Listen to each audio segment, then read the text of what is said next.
So in the question number 15 farmer has a land जो कि rectangular field है ना, एक रेक्टेंगल है, इसका कुछ लेंथ और कुछ ब्रेथ होगा. So it will definitely have an area. Now when you increase the length by 25% and reduce the breadth by 12%.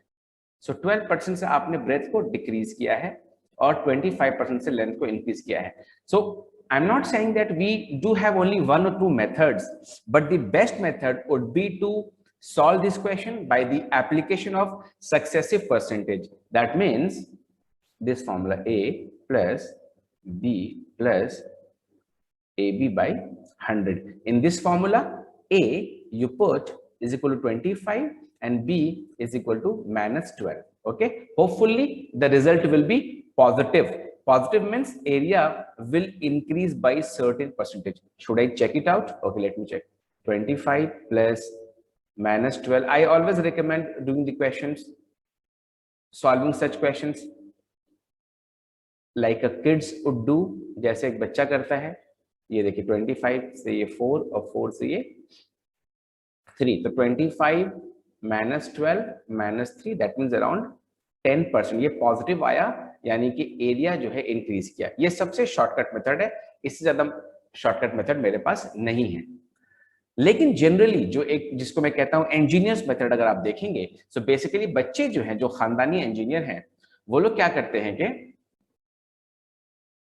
कुछ इस तरह सॉल्व करते हैं. लेंथ को 100 मानते हैं, या अगर वो एक्स को भूल नहीं पाए हैं तो फिर वो एक्स और वाई मानेंगे, और ब्रेथ को भी 100 मानते हैं. उसके बाद नया लेंथ जो होगा 125, नया ब्रेथ जो होगा वो 88. सो पुराना एरिया जो होगा that will be 100 into 100 that is 10,000, और जो नया एरिया होगा that will be 125 into 88, 125 into 4 500, 500 into 2 1000, around 11,000 आपका जो है यहाँ पे नया वाला एरिया आएगा विच इज ए प्राइम. सो आप देख सकते हैं यहाँ पे एरिया का जो इंक्रीज हुआ है वो फिर से 10% है. देखो I don't have any problem by the method you solve this question. My point is, for such an easy question you should understand all type of logic and all concepts. तो मैंने दो कॉन्सेप्ट सॉल्व किया. First वाले में successive लगा दिया.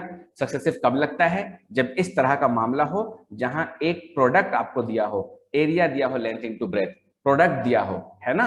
और दूसरा मेथड बताया जो बच्चों के लिए, जो बच्चों के लिए बड़ा ही आसान तरीका है, उसमें लेंथ और ब्रेथ दोनों को 100 मान लिया गया.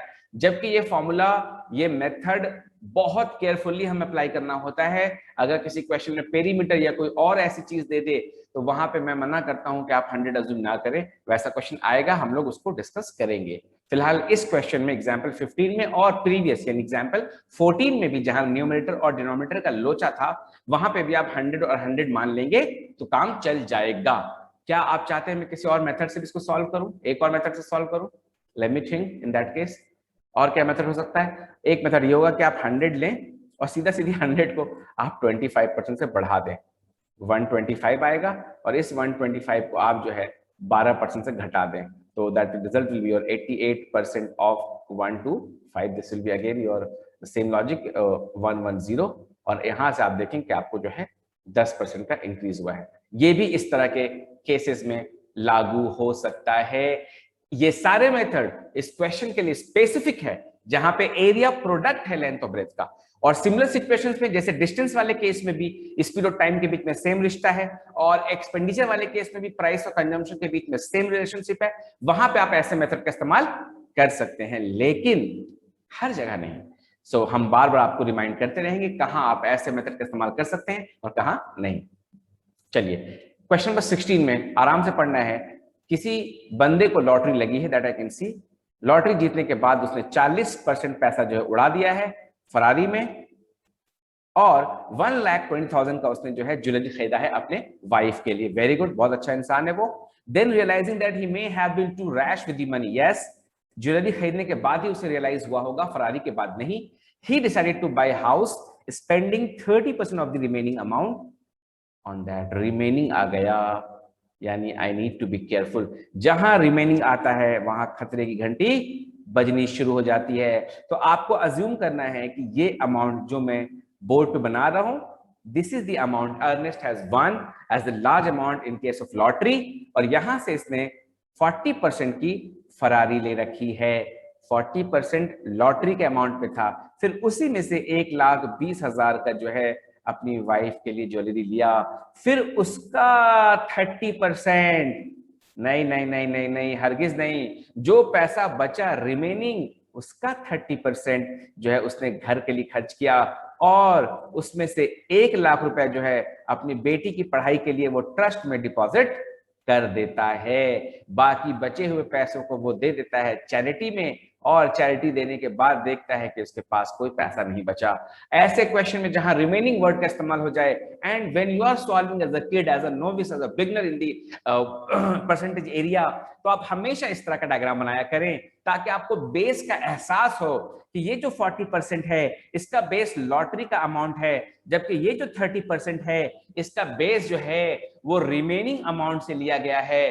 अगर आप रिमेनिंग को इग्नोर करेंगे पूरा क्वेश्चन ही गलत हो जाएगा। तो हम इन दोनों के मदद से जो है क्वेश्चन को बड़ी आसानी से सॉल्व कर सकते हैं। ये क्वेश्चन चुटकियों में सॉल्व हो जाएगा। देखिए कैसे। लास्ट का जो 1,00,000 रुपया उसने ट्रस्ट में दिया और 26,000 कहीं पे खर्च किया, आई एम नॉट इंटरेस्टेड, वो 1,26,000 रुपए जो है वो 70% है उस पैसे का जो मैं यहां पे रिप्रेजेंट कर रहा हूं रिमेनिंग की जैसा। मैं रिपीट करता हूं, लॉटरी के पैसे मिले, 40% पैसा उसने फरारी में खर्च कर दिया, बचे हुए पैसों में से 1.2 लाख रुपीस जो है उसने वाइफ के लिए कुछ खरीदा। बचे हुए पैसों की कहानी चल रही है, उसका 30% उसने घर खरीदने में लगा दिया और बाकी पैसा जो है वो 1,26,000 है। हमें समझना होगा कि ये जो रिमेनिंग अमाउंट है, इस रिमेनिंग अमाउंट का जब 30% यहाँ पे है तो बाकी जो पैसा ये दोनों है ये 70% होना चाहिए। अगर आपने बचपन में आयोडीन वाला नमक खाया है तो ये बहुत मुश्किल बात नहीं है समझने के लिए। तो अगर मेरे को 70% मालूम चल जा रहा है, मैं 30% निकाल सकता हूं, मैं 100% निकाल सकता हूं। 1,26,000 जो है वो पूरे रकम का 70% है, is equal to 70% of the remaining amount. जब आप पूरा रकम निकालेंगे मुझे ऐसा लगता है कि 18 सफेद 56, मुझे लगता है कि 1,80,000 रुपए होने चाहिए थे। यानी मुझे रिमेनिंग अमाउंट मेरा 1,80,000 होगा, जिसका 30% वो मकान यानी 54,000 उसने खर्च किया है मकान के लिए। बाकी पैसा आपके सामने है। ये 1,80,000 में ये 1.2 लाख आप ऐड कर दें तो लॉटरी का 60% निकल जाएगा by applying this same logic. क्यों भैया, जब लॉटरी लगी थी तो 40% का उसने ले लिया था क्या, फरारी, बाकी में ज्वेलरी लिया था और 1,80,000 रुपए उसके पास रिमेनिंग थे। अगर वाइफ को ज्वेलरी ना देता, 1,20,000 रुपए वहां खर्च ना करता और 1,80,000 रुपए यहाँ पे है, इन दोनों को जब आप ऐड करेंगे तो आपको 3 लाख रुपए का अमाउंट यहाँ दिखता है जो लॉटरी के अमाउंट का 60% है। मैं बार बार बोल दूं ये 60% में कैसे, तो फिर से मैं सारे फिगर्स लिख देता हूं। जरूर लॉटरी में उसको 5 लाख रुपए का रकम मिला होगा, जिसमें से 40% की फरारी यानी 2 लाख रुपए उसने फरारी में लगाई होगी। बाकी बचे 3 लाख, 1.2 लाख की ज्वेलरी है और 1.8 लाख जो है वो रिमेनिंग अमाउंट से फिर 30% यहाँ पे घर में खर्च करता है and so on. What you guys need to understand कि मैं क्वेश्चन को कहां से पिक कर रहा हूं। जरूरी नहीं कि हर क्वेश्चन को मैं x मान के स्टार्ट करूं, जरूरी नहीं कि हर क्वेश्चन को मैं 100 मान के स्टार्ट करूं, और ये भी जरूरी नहीं कि मैं क्वेश्चन को शुरू से ही शुरू करूं। So it is very important कि मैं क्वेश्चन का धागा जैसे उलझ जाता है ना, तो हम एक छोर से या एक ही छोर से इसको सुलझाते नहीं है, बल्कि हम देखते हैं कि गांठ कहां उलझी है। वैसे ही मैथ्स के क्वेश्चन में आपको पिक करना होता है वो पॉइंट जहां से मामला सुलझेगा। मैंने कौन सा पॉइंट पिक किया, आपने नोटिस किया, लास्ट के 2 फिगर, यानी लास्ट में वो 1 लाख रुपए ट्रस्ट में दिया था और 26,000 रुपए चैरिटी में। ये जोड़ करके बनना चाहिए था 70% ऑफ दिस। क्योंकि हमें उस वक्त इसकी वैल्यू नहीं मालूम थी, कुछ नहीं मालूम था, तो 70% ऑफ रिमेनिंग करके मैंने वहां 1,26,000 लिख दिया। तो उससे हमें रिमेनिंग अमाउंट मिल गया कि वो 1.8 लाख होगा। 1.8 लाख को फिर हमने 1.2 से ऐड किया तो आपने देखा कि वो 3 लाख आ गया, और वो 3 लाख को मैंने लिखा कि वो 60% ऑफ लॉटरी का अमाउंट है। कैसे 60% आ गया? कैसे 60% आ गया? हमें पता है कि 40% का उसने लिया था फरारी, बाकी पैसे 3 लाख रुपए हैं, 1.2 लाख की ज्वेलरी और 1.8 लाख रिमेनिंग। ठीक है, चलिए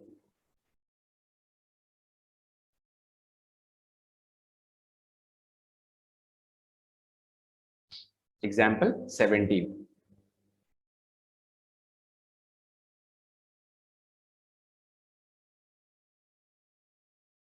Shopkeeper increases the price of his new product by 20%.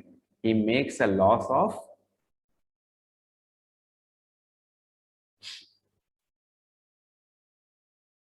loss and decrease the price by 35%. Okay. Shopkeeper increases the price of his new product by 20%. He makes a loss and decreases the price by 5%. Question में कुछ गड़बड़ लग रहा है मुझे। Next question देखते हैं। Ravi's income has increased by 10% over the last year and will be 20% higher next year.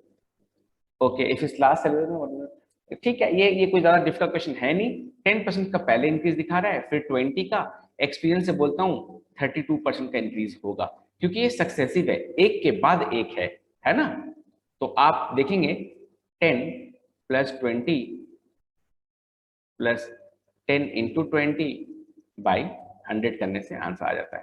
So this will be like 32%। Okay, now 15,000 पे आप लगा देंगे 32% का इंक्रीज, तो आपका आंसर होगा 132% ऑफ 15,000। ये आपका है। दूसरा तरीका ये है कि आप 15,000 को जो है आप 10% से बढ़ा दीजिए, ठीक है, तो वो आ जाएगा 16,500। उसको फिर से आप जो है आप 20% से बढ़ा दीजिए, तो वो हो जाएगा 16,500 plus 3,300 if I am not wrong. आप उसको निकाल लेना, आपके, मुझे लगता है आप सॉल्व कर सकते हैं।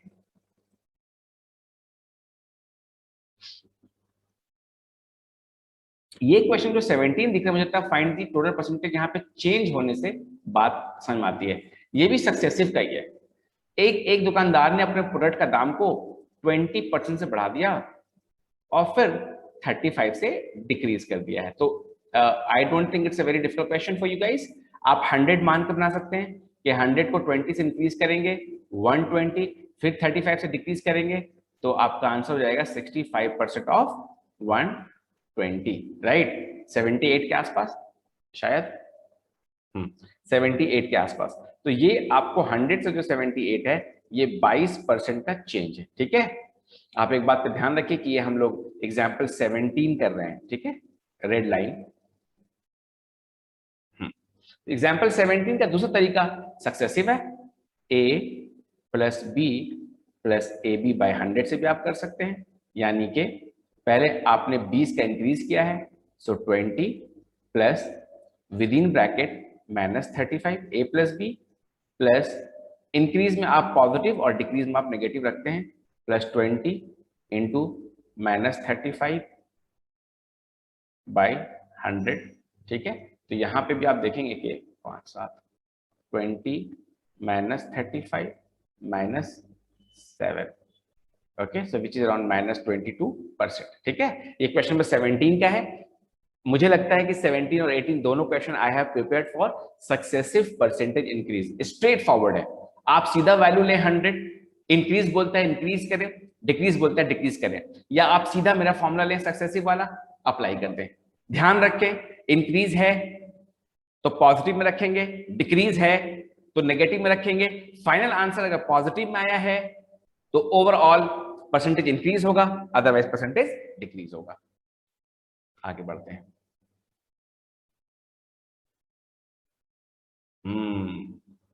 बहुत ही बेहतरीन क्वेश्चन, अगर मैं गलत नहीं हूं तो कैट का है ये। चलिए देखते हैं। A college has raised 75% of the amount। Question के लैंग्वेज में ही प्रॉब्लम है। 19 और 20 जो है, इसको मैं 1 घंटे तक पढ़ा सकता हूं इस वीडियो में।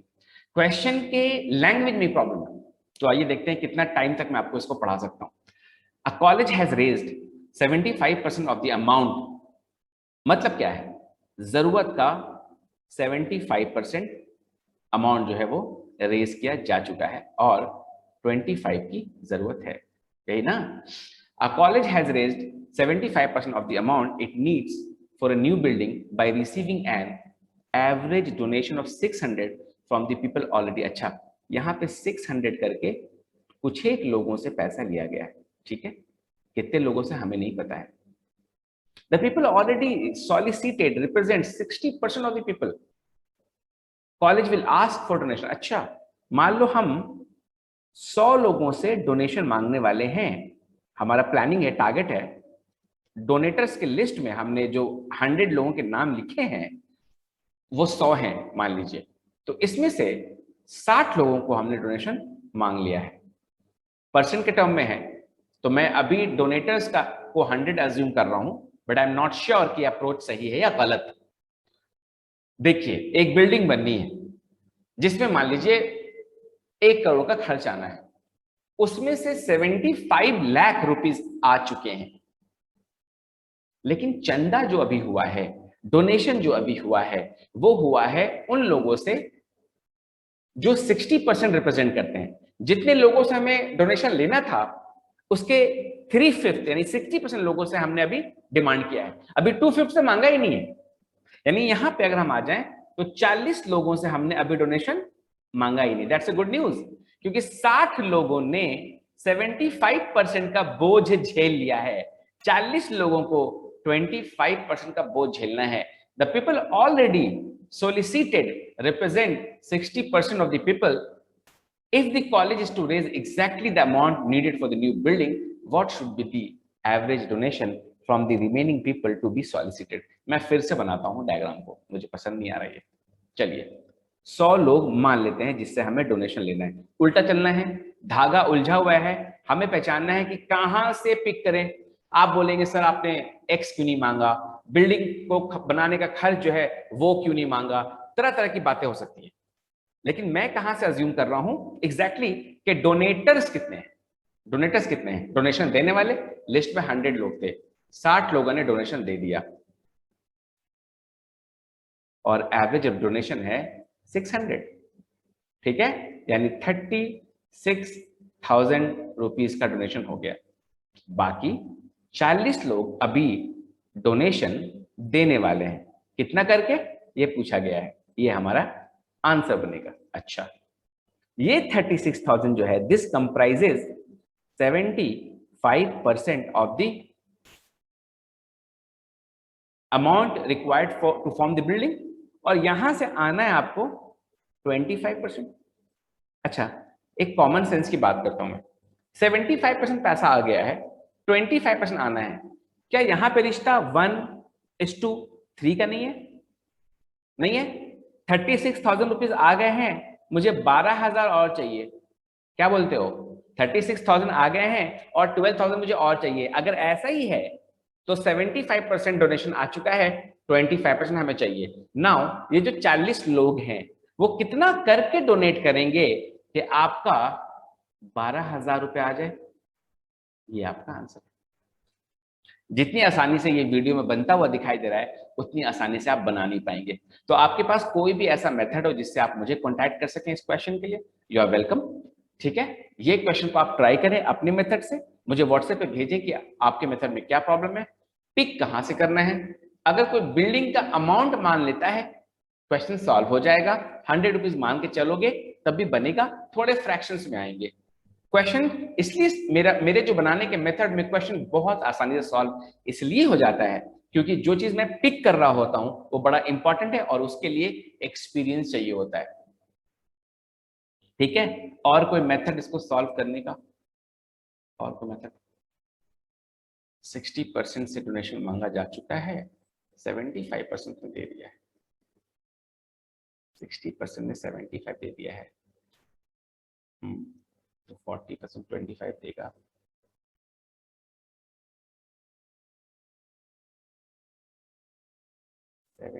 बाई 60, बस एम ट्राई कर रहा हूँ, बाई 25% और चाहिए 40% से करके इसको देखना, तो आई एम जस्ट तुक्का मार रहा हूं मैं। ये जाएगा 3 बार में,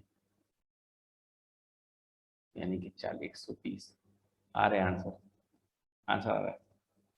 ठीक है, बस ऐसे तुक्का मारा, इधर का एवरेज डोनेशन था 600, उधर का एवरेज डोनेशन निकालना था, इधर 75% ऑफ खर्च निकल गया 60% जनता से, इधर 25% ऑफ खर्च निकलना है 40% जनता से, एवरेज है ना, बस तुक्का लग गया है। सो आप इसको ट्राई कर सकते हो। नेक्स्ट क्वेश्चन बड़ा इंपॉर्टेंट है, जो कि कैट में आ चुका और ना जाने लाखों ऐसे एप्टीट्यूड एग्जाम में मैंने इसको देखा होगा। शायद ये वो क्वेश्चन है जिसे मैंने जिंदगी में maximum number of times discuss किया हो अपनी लाइफ में। Okay, fresh grapes contains 90% water by weight, while dry grapes contain 20% water by weight. Okay? एक बात तो मुझे समझ में नहीं आती थी पहले कि आखिर ये ग्रेप्स और रेजिन्स के बारे में, यानी ड्राई और फ्रेश ग्रेप्स के बारे में एक ही लाइन में जिक्र क्यों किया गया है।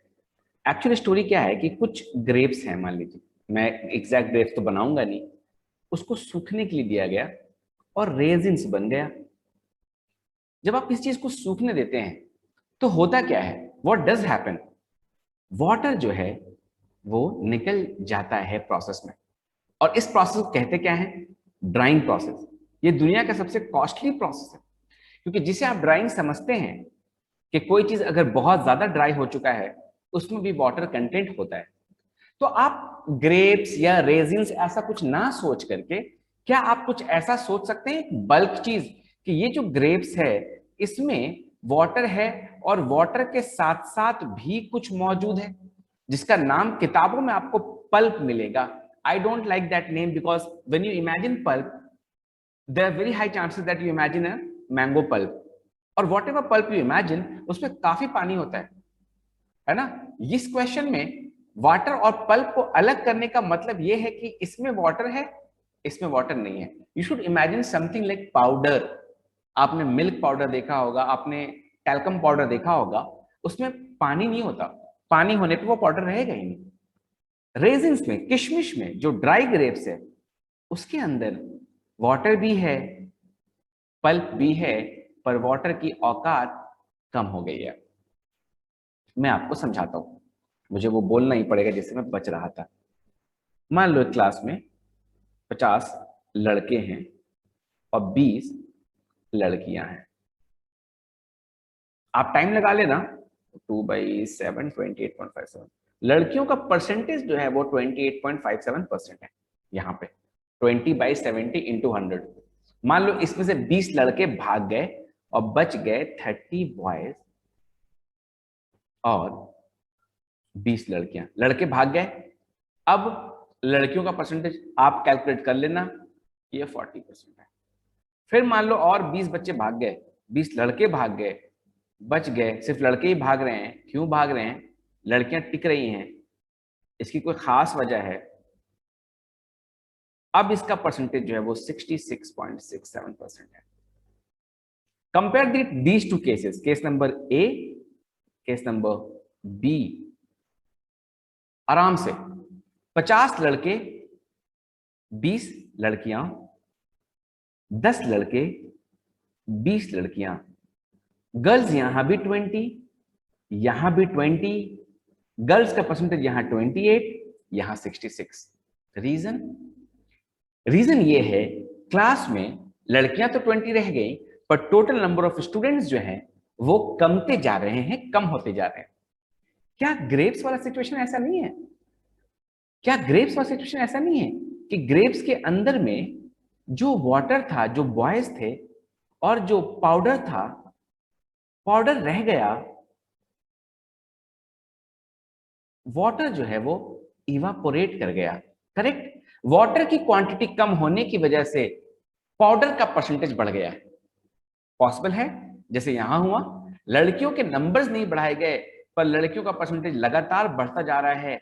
किसी मासूम बच्चे से भी पूछोगे तो वो कहेगा सर ये ऑब्वियस है, बॉयज घट रहे हैं, टोटल नंबर ऑफ जनता घट रही है, तो लड़कियों की औकात परसेंटेज वाइज बढ़ रही है।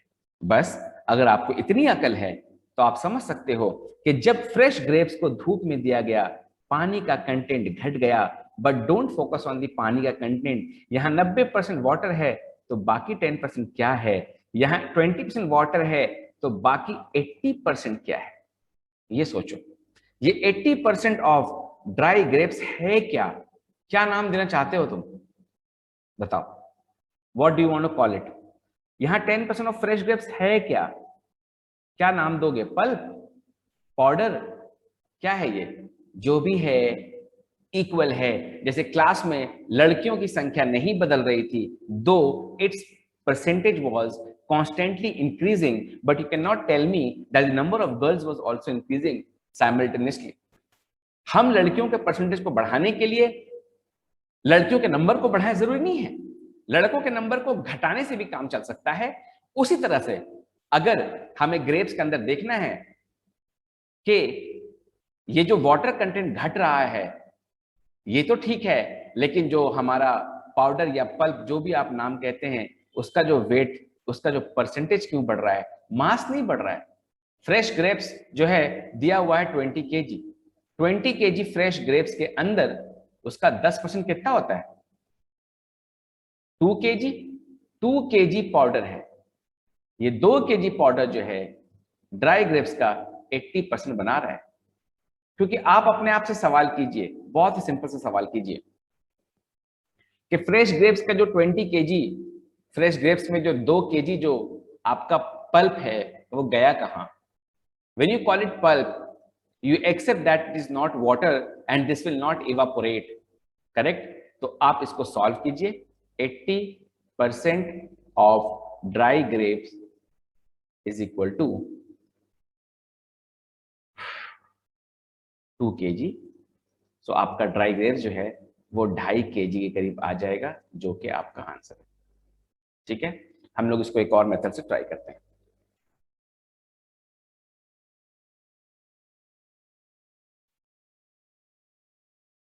ये आपका fresh grapes 90% water, this is 20 kg, so 18 kg water, बाकी 10%, 2 kg वो चीज है नॉन वाटरी है, वो इवापोरेट नहीं करेगा, धूप में रखा गया, रखने के बाद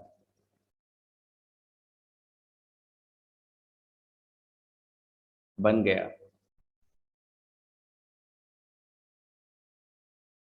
ड्राई ग्रेप्स। इसमें वाटर कम हो चुका होगा, जबकि ये 2 kg ही है, ये 2 kg 2 kg है, वाटर कम गया है। हमें नहीं पता इसका यहाँ पे वेट कितना है, लेकिन ये मालूम चल रहा है कि वाटर का परसेंटेज यहाँ 20 हो गया है। 20% वाटर है और 80% वही 2 kg जिसकी औकात कल 10% की थी, वही 2 kg आज 80% का हो गया है। 4 गुना हो गया वाटर से, 4 टाइम्स। वाटर 20% है, आप 80% हो गया हो, यानी वाटर जरूर हाफ kg हो गया है, क्योंकि आप 4 गुना हो इन टर्म्स ऑफ परसेंटेज, तो यानी कि ये 2.5 kg है। कहानी खत्म। ठीक है, ये दूसरा मेथड है। मैं थोड़ा फास्ट बोलूंगा वरना आप बोर हो जाएंगे। आपकी जिम्मेदारी है कि आप वीडियो को दोबारा देखें, पॉज करें, रोकें, समझें। अच्छा, एक और चीज देखिए, फिक्स्ड कंपोनेंट रूल, इसको मैंने नाम दिया है। बड़ी कहानी है इसके पीछे, 3-4 क्वेश्चन मेरे दिमाग में अभी चल रहे हैं, वक्त मिला तो मैं एक्सप्लेन करूंगा। फिक्स्ड कंपोनेंट रूल में क्या होता है कि फ्रेश ग्रेप्स के अंदर 90% वाटर है, उसको आप देखेंगे कि वो 10% है, वो चीज जो सिस्टम के बाहर नहीं जा रही है, और इस तरफ 20% वाटर है, तो इसके अंदर जो है वो 80% है, correct. We will consider the non watery part which is not going out of the system or which is not coming back to the system। उस हिस्से को पकड़िए जो हिस्सा बदल नहीं रहा है, और उसका रेशियो पिक कीजिए, उसके इनवर्स के रेशियो में काम हुआ है, क्वेश्चन सॉल्व। आप कहेंगे कैसे सर, ठीक है देखेंगे फिर कभी। इधर देखिए, जिसको मैं पल्प या पाउडर कह रहा था, उसका परसेंटेज 10% से 80% हो गया, 1 से 8 हो गया, तो ग्रेप्स का जो अमाउंट है 8 से 1 हो गया है, यानी 20 kg से 1 यानी 2.5 kg हो गया है। ये 99 परसेंटाइल वालों का मेथड था। अगर दोबारा ऐसा क्वेश्चन मुझे देखने को मिला आगे के एग्जाम्पल्स में, I will repeat this fixed component rule.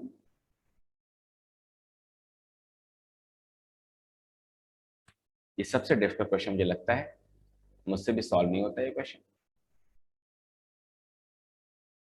The owner of an art shop conducts his business in the following manner. Every once in a while, he raises his price by X%. Then a while later, he reduces all the new price by X%. After one such up and down cycle, the price of the painting decreased by 441. मतलब difficult इसलिए है कि मेरे पास कोई shortcut नहीं है, इसका calculation सही इसको देखा है।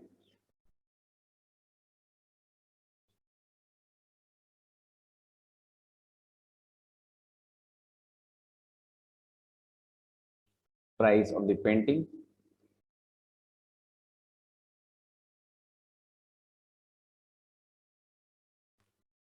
फॉर्मूला था ना, x² by 100% of p is equal to this 441. This is your equation.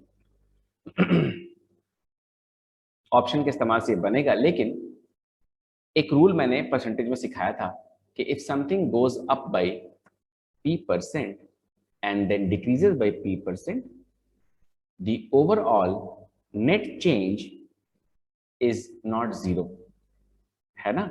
याद है स्टोरी? किसी भी चीज को आप 10% से बढ़ाएंगे, फिर 10% से घटाएंगे, तो आपका जो नेट चेंज है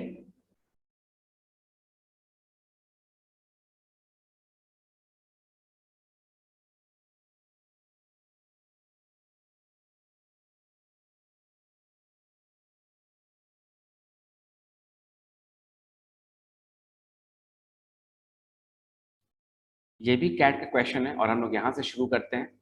ओके, ये भी अच्छा क्वेश्चन, इंपॉर्टेंट क्वेश्चन है। Student took 5 papers in an examination where the full marks were the same for each paper. His marks in these papers were in the proportion of 6:7:8:9:10। बच्चे का जो marks है ना, जो मार्कशीट में आता है, और इसका रेशियो दिया हुआ है इन ऑल पेपर्स टुगेदर। तो बेसिकली लोग क्या करते हैं, इसको 6K चूंकि रेशियो का है, 7K, 8K यहाँ पे प्रोपोर्शनैलिटी कांस्टेंट है, 9K और 10K मान लेते हैं जनरली। अब इन सबके मार्क्स जो हैं, इन सबका मार्क्स अपने अपने सब्जेक्ट में एक टोटल मार्क्स के अगेंस्ट आया हुआ है, यानी सब में हमारा कुछ ना कुछ टोटल मार्क्स रहा होगा जो हमें नहीं पता। करेक्ट? तो ये हमारा पांचों सब्जेक्ट का मिला करके टोटल मार्क्स होगा कुछ इस तरह, और इधर 40, 13, 21, 30, 40, इधर आपका 40K आता है। बस क्वेश्चन को समझने का तरीका है, वैसे मेरे पास बहुत सारे शॉर्टकट्स हैं। A student took 5 papers in an examination where the full marks were the same for each paper. His marks in these papers were in the ratio 6, 7, 8, 9, 10. सारे पेपर मिला करके candidate obtained 60% of the total marks. Then the number of papers in which he got more than 50% marks is, किस-किस paper में उसको more than 50% marks मिला है? अगर ये 40K इस 5T का 60% है तो करेक्ट है। चलिए, अगर हम इसको लिखते हैं कि 40K is equal to 60% of 5T total marks, तो ये हो जाएगा आपका 3T is equal to 40K। T आपका हो जाएगा 40K बाई 3। ये टोटल मार्क्स है हर सब्जेक्ट का। जैसे हम लोग के मान लीजिए क्लास 10 में कैसे होता है 100 मार्क्स 100 मार्क्स, तो ये 100 मार्क्स निकला, हमें लाना है 50%, तो 40K बाई 3 का हाफ कितना होगा 20K बाई 3, और 20K बाई 3 जो है अप्रोक्सीमेटली 6.67K है।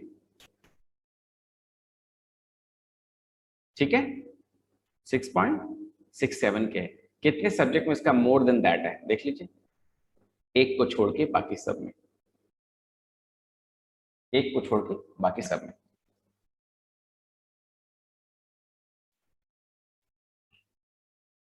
ठीक है, एक हायर लेवल का मेथड बताता हूं, पर वो बहुत हाई हो जाएगा। मान लीजिए आपके सब्जेक्ट्स में मार्क्स 6, 7, 8, 9, 10 है, क्या ये एपी सीरीज नहीं है?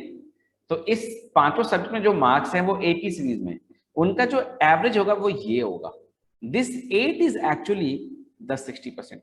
जो बीचों बीच वाला सब्जेक्ट है ना, थर्ड सब्जेक्ट, बंदे ने उसमें 60% लाया है। आई डोंट नो मैं कैसे समझाऊं एक वन वे कम्युनिकेशन में, लेकिन आप समझ रहे हो मैं क्या बोल रहा हूं कि 5 सब्जेक्ट है, 5 सब्जेक्ट का एवरेज क्या होगा? चूंकि वो एपी में स्कोर किया है 6, 7, 8, 9, 10, तो एवरेज क्या होगा? 8 वाला एवरेज होगा। एवरेज रिप्रेजेंट कर रहा है, वही 60% है। यानी अगर आपका 8 आया है, यानी ये वाला सब्जेक्ट जो है ये अपने टोटल का 60% है। तो ये कितना होगा? तो ये कितना होगा? अगर 8 60% है, अगर 8 इज इक्वल टू 60%, सो 8/6 कैसे निकाला जाए 50%? 8/16 इंटू 50 है ना। 7 क्या होगा? 60/8 इंटू 7 होगा, ऐसा कुछ होगा। 6 क्या होगा? 6 होगा 60/8 इंटू 6।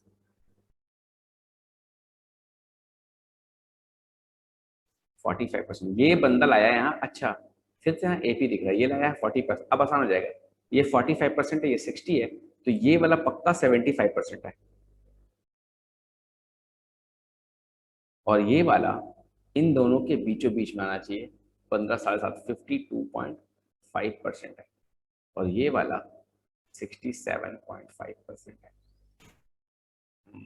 कैसे समझाऊं आप लोगों को और बेटर करके? ठीक है, मैं कोशिश करूंगा कि नेक्स्ट वीडियो जब बनाऊं इस कॉन्सेप्ट को समझाऊं, और जब आपको पिछले वीडियो में एवरेज पढ़ाया है वहां पे आपको एपी का समझाया है, और कोई आपको शॉर्टकट मेथड मिलता है, ये क्वेश्चन आपको हर जगह मिलेगा, कैट का है, तो आप इसको ढूंढ करके बनाएं।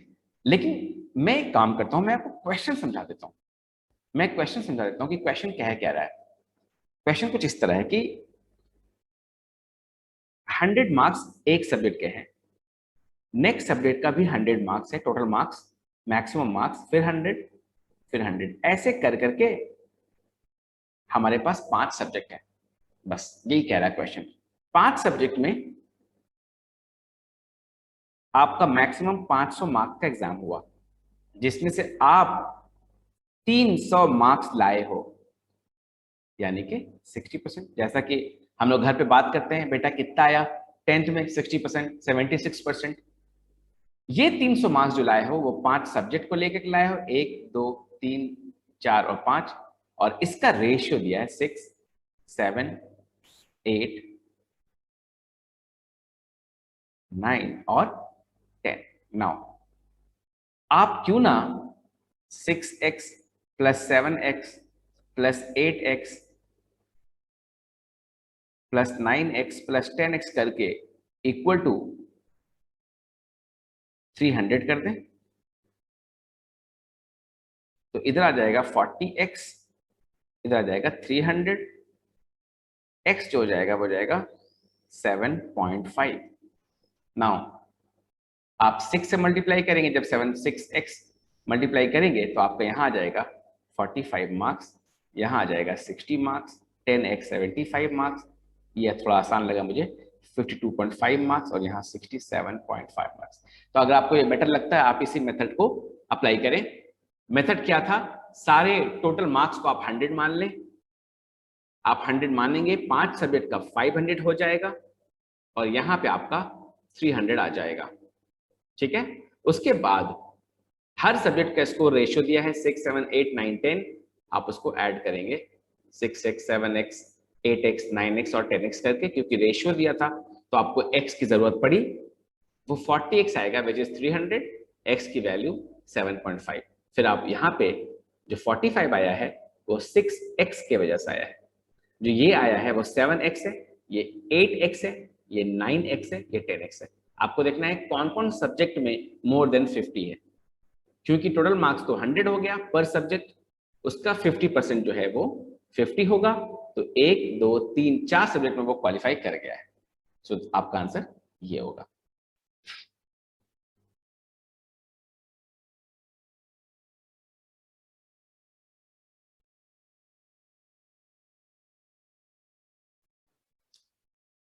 Let's start with the example number 23.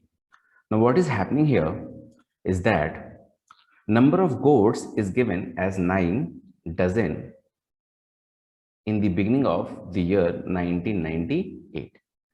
Now after this, something is happening which I'll explain later, and then at the end of the 2002 again there were 9 dozen goats. 1998 to 2002 there was no change, but there was something which was happening there. P% of the goats were being added at the beginning of each year, and Q% of the goats were sold at the end of the year. Now what is happening from 1998 to 1999, then 1999 to 2000, then 2001, then 2002. So each year there were some changes happening, and the changes were following the same pattern, that P% of the goat were added and Q% of the goat were sold.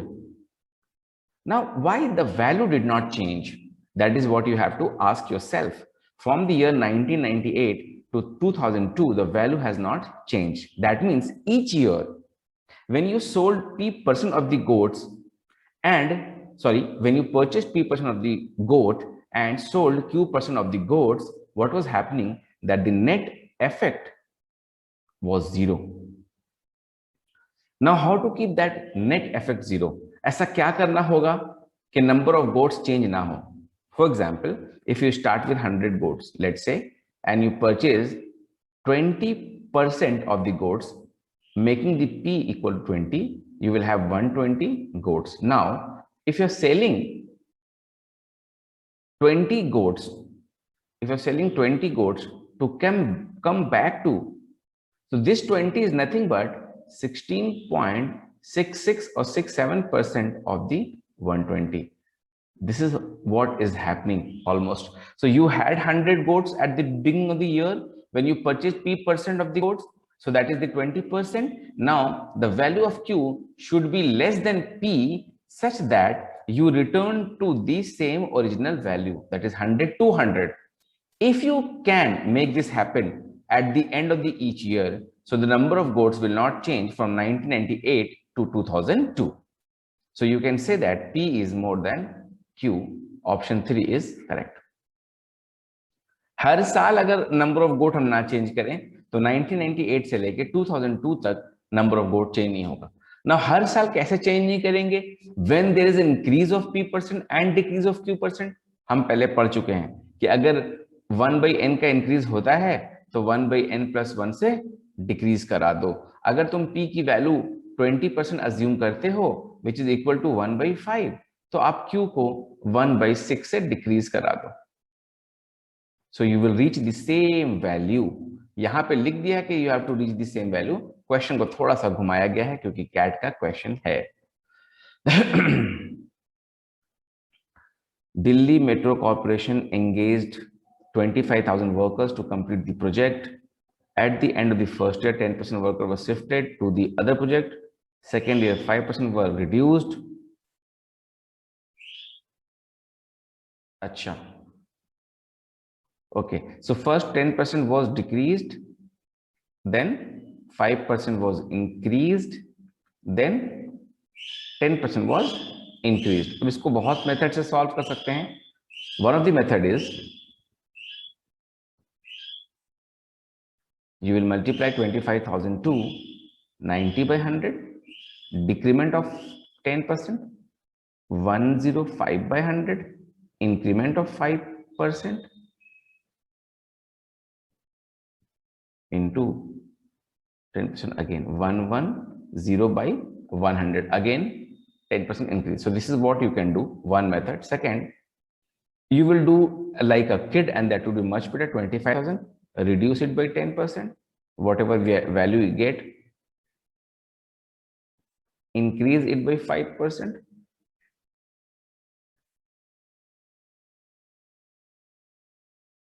तो 1125 add होगा, 1125 add हो जाए तो 23625, 23625, और फिर इसमें 10% बढ़ेगा, correct है?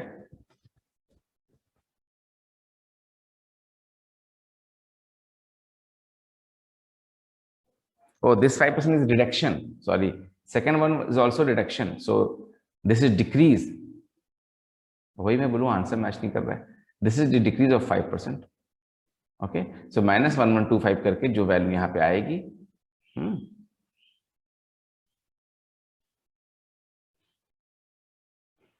उसको फिर आप 10% से इंक्रीज कर देंगे. Okay,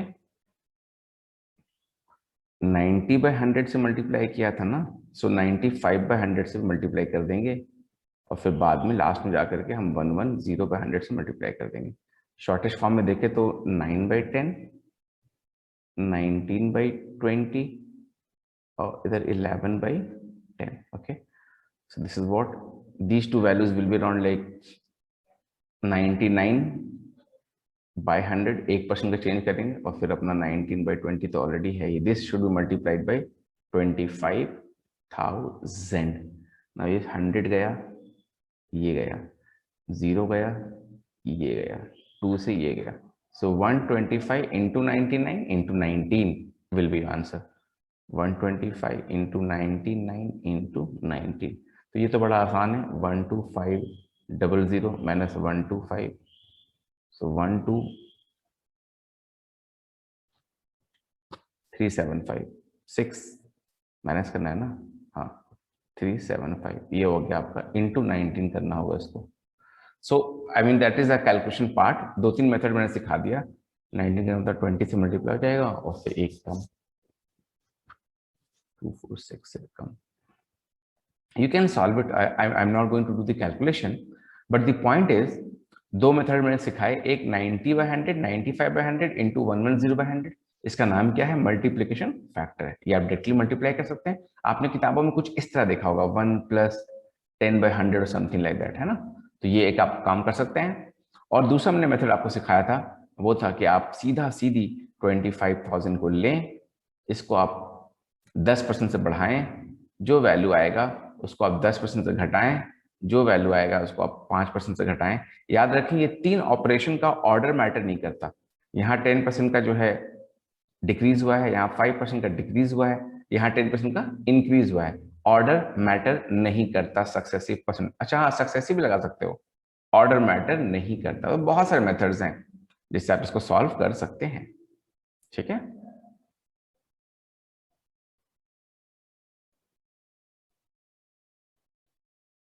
BSNL offers its share at a premium of 40 rupees, whereas its par value is 160. Parul invested 50,000 in this stock. यहाँ पे जो पार वैल्यू बोला ना, पार वैल्यू वो है जिसपे आपका शेयर मार्केट जो है ओपन होता है. यानी आपके शेयर्स जो हैं वो 160 रुपीज पे आपने कोट किया कि भाई हम 160 रुपीज में बेचेंगे, लेकिन कस्टमर खरीदने के लिए आपको 40 रुपीज का प्रीमियम देता है, ये जानते हुए कि उसको फ्यूचर इन लॉन्ग टर्म में he will make some profit. तो जब आपको 40 रुपीज का वो बढ़ा के देगा, दाम बढ़ा के, ऐसे जनरली नहीं होता ना, पर यहाँ पे होता है, तो 200 रुपये में आपको जो है पर शेयर आपने खरीदे. इस बात को आप ध्यान रखिए. उसने 160 कोट किया, पर आपने प्रीमियम दिया. कैसे हम लोग डिस्काउंट मांगते हैं, तो डिस्काउंट में तो माइनस होता है ना, यहाँ पे जस्ट उल्टा होता है. You ask for the discount,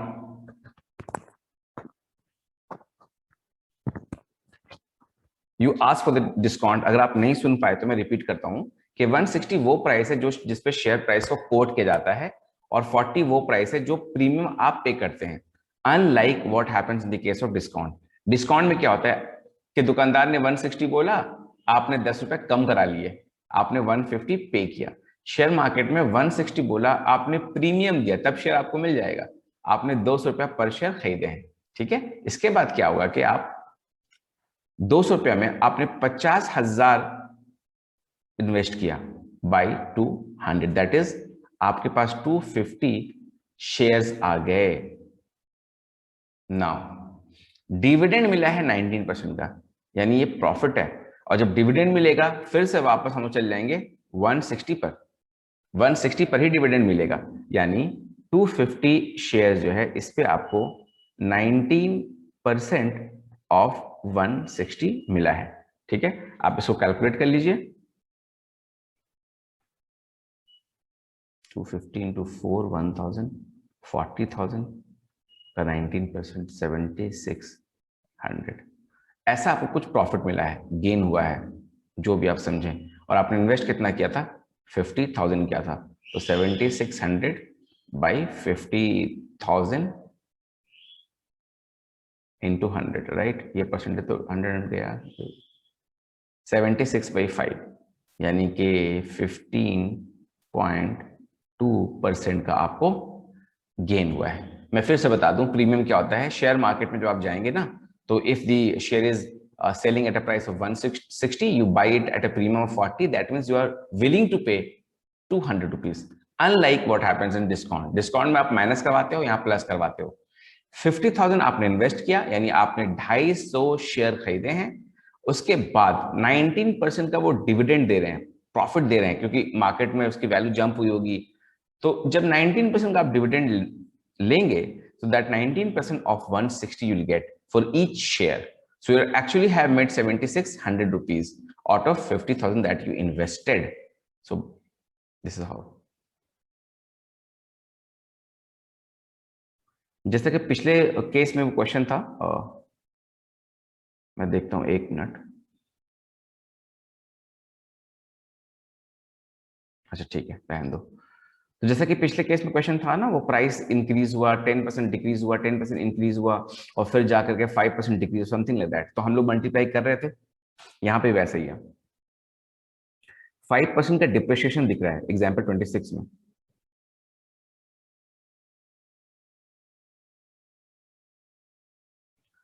Example 26 में there is a decreased depreciation of 5%, so 95/100 first year में, 4% सेकेंड ईयर में, 96/100, 2% थर्ड ईयर में।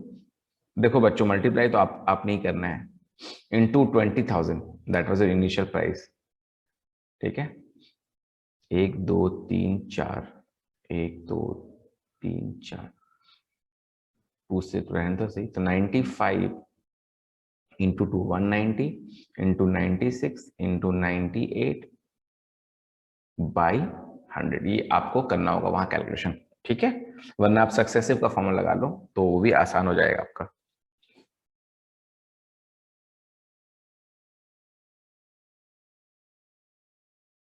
ये इसका आंसर है। ओके, तो ये आपका हो गया 25 एंड 26।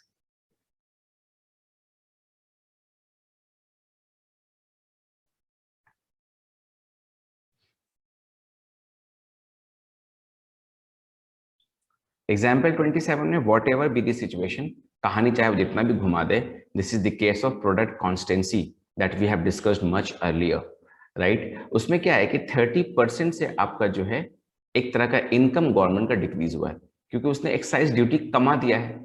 ज्यादा परसेंटेज इंक्रीज करना हो कंजम्पशन में, ताकि गवर्नमेंट का रेवेन्यू चेंज ना हो। जैसे जनरली मान लो किसी एक पर्टिकुलर सेगमेंट में गवर्नमेंट जो है टैक्स कम कर देती है, जब वो टैक्स कम कर दे लेकिन नंबर ऑफ टैक्स पेयर्स बढ़ जाएं, तो गवर्नमेंट का जो ओवरऑल टोटल जो इनकम आ रहा है वो कांस्टेंट रह जाएगा। सो ये वही केस हो गया जहां पे length of rectangle decreases by 30%, by what percent should the breadth be increased such that the area remains constant. हमने बहुत सारे फॉर्मूला डिस्कस किया, मेरे पास एक उपाय है।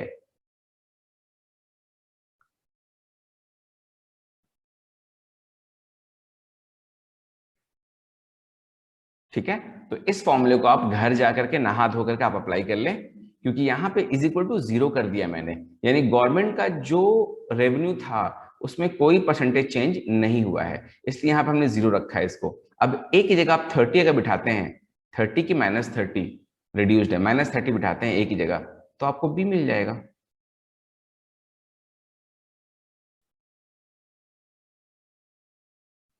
ठीक है, अगर एरिया में भी क्वेश्चन आता तो आप कुछ ऐसा ही करते, b minus 3b by 10, perhaps ये 0 cancel, is equal to 30, ऐसा कुछ. So this will be like 7b by 10 is equal to 30, which will be like around b is equal to 300 by 7. तो पहले ही 40 हो गया, 280, 41 के आसपास से थोड़ा कम, 41 के 43 के आसपास, 42 पॉइंट ऐसा कुछ आना चाहिए आंसर %. ठीक है. सो एक तो ये बिल्कुल पुराने मॉडल पे क्वेश्चन है. ओके, परसेंटेज को इस वीडियो के बाद हम लोग ऐसा वीडियो बनाएंगे जो कॉन्सेप्ट के वीडियोस हो, यानी जिसमें क्वेश्चंस हम डिस्कस ना करें, सिर्फ और सिर्फ कॉन्सेप्ट डिस्कस करें. और आप सबको हमेशा एक चीज ढूंढनी है, वो है resources to solve the questions from. आप इसको हमेशा ढूंढें. आप जिस भी कोचिंग में पढ़ते हैं, जो भी मटेरियल का इस्तेमाल करते हैं, उसमें देखें लेवल 1 के क्वेश्चंस कहाँ हैं. अदरवाइज मंत्रा है क्लास 8 के बुक में मिलेगा आपको. मुझे पता है ये बोलने से आपका ईगो हर्ट होता है, but this is how it is. Class 8 के अंदर परसेंटेजेस के क्वेश्चंस मिलेंगे, प्रॉफिट एंड लॉस के मिलेंगे, जो कि हमारा नेक्स्ट सेक्शन है.